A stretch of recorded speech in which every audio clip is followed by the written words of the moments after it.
అమ్మా, వాసనతోనే కడుపు నిండిపోతుంది. బాగా వేడిగా ఉంది నానా, కొంచెం చల్లారిగానే తిందువు గాని, సరేనా?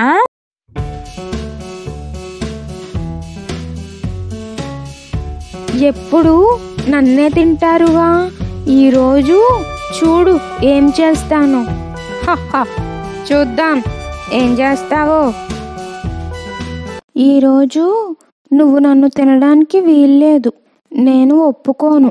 ఇదేంటి ఈ బొబ్బట్టు ఇలా మాట్లాడుతుంది?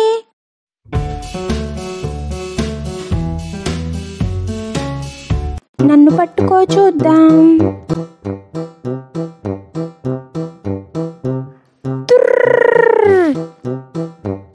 అమ్మా, ఈ బొబ్బట్టు పారిపోతుంది.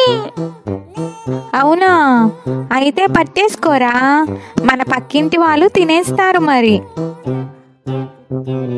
ఇప్పుడు చూడు నిన్ను ఎలా పట్టుకుంటాను.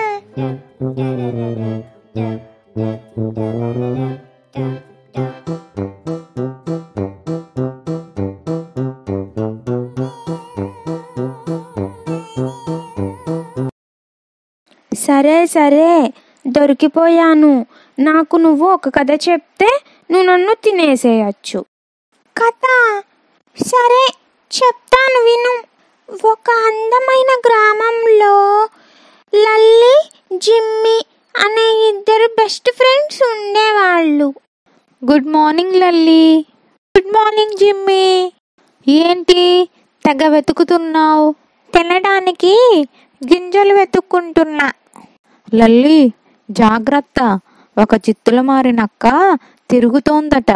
అంతేగా, నేను తుర్రుమని పారిపోతానుగా.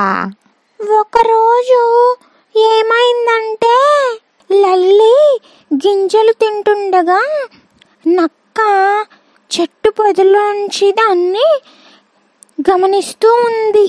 ఆ నక్కని చూసిన జిమ్మి గట్టి గట్టిగా బావ్ బావ్ అని మురిగింది. లల్లి ఏమో భయంతో పరిగెత్తింది. నక్క కూడా పారిపోయింది. థ్యాంక్స్ జిమ్మి, నువ్వు నా ప్రాణాలు కాపాడావు. మనం ఇద్దరం ఫ్రెండ్స్, ఒకరిని ఒకరు కాపాడుకోవాలి. కథ చాలా బాగుంది. ఎవరు చెప్పారు నీకు? నాకు ఈ కథ మా అమ్మ చెప్పింది. స్నేహితులు ఒకరినొకరు కాపాడుకోవాలి అని మా అమ్మ చెప్పింది.